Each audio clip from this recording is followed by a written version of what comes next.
Sekarang sudah mulai positif teman-teman ya. Ini saya ambil dua, sebetulnya tiga ya. Satu sudah saya close. Nah, ini ada beberapa reason kenapa saya ambil posisi di sini ya untuk buy. Sebetulnya ada tiga teman-teman ya. Ada tiga. Ini sekarang kita hapus dulu yang tadi sudah saya buat ya. Nah, di sini teman-teman kita bisa take profitnya di ini pertama sebetulnya ya.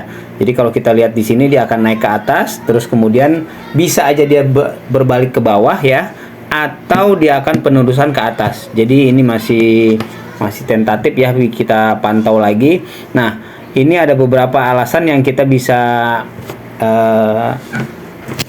share ya teman-teman ya. Saya ambil posisi di sini dengan menggunakan 3 indikator, yaitu ada Ozone Oscillator, support and resistance, dan juga kita pakai sekarang tambahan ada Relative Strength Index ya, RSI.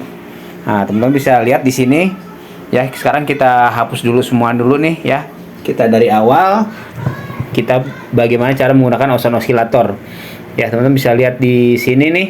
Ya, ini yang Ozone Oscillator dan Relative Strength Index. Relative Strength Index-nya kita hapus dulu aja ya. Jadi lebih bersih kita lihat.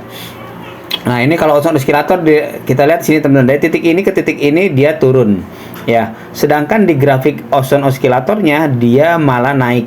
Ini berarti kita bisa pandang sebagai Ozone Oscillator divergent ya.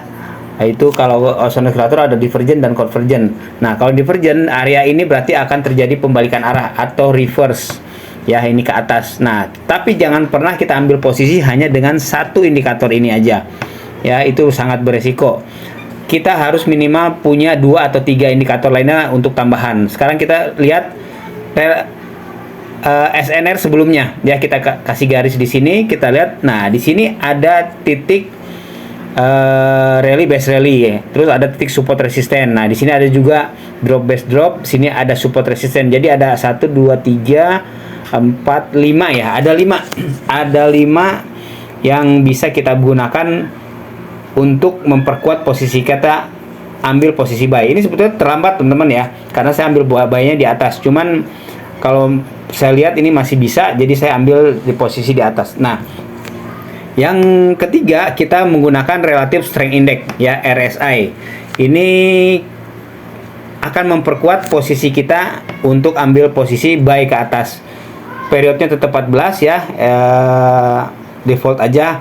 Kalau RSI ini ya, kita lihat kalau dia mencapai 70, dia kita bisa ambil untuk sell ke bawah. Tapi kalau dia mencapai titik di bawah terendah 30, itu pertanda dia akan ke atas. Tapi jangan juga gunakan RSI ini hanya satunya aja ya, karena tetap riskan, harus minimal 2 atau 3 indikator pendukungnya. Nah, ini di titik ini teman-teman ya, ini dia mencapai 30 terendah ya, berarti dia akan balik lagi ke atas. Ini salah satu pendukungnya ya. Jadi ada 3 indikator tadi ya, ada Ozone Oscillator, support and resistance, dan juga ada RSI.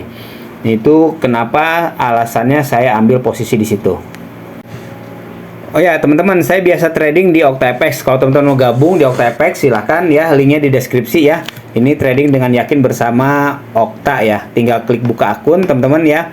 Di sini kita bisa dengan akun Apple, Facebook maupun Google ya, atau dengan email dan kata sandi baru. Tinggal klik nanti teman-teman mendaftar ya, dan teman-teman bisa gabung di OctaFX.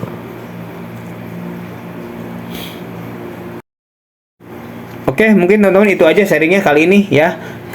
Ini kita close dulu aja karena kemungkinan bisa berbalik arah ke bawah ya. Jadi kita close dulu aja, nggak apa-apa untuk beli nasi uduk aja. Terima kasih, sukses selalu dan sehat selalu teman-teman ya. Ingat, indikator itu hanya untuk mendukung aja ya, tidak sepenuhnya 100% tingkat kebenarannya.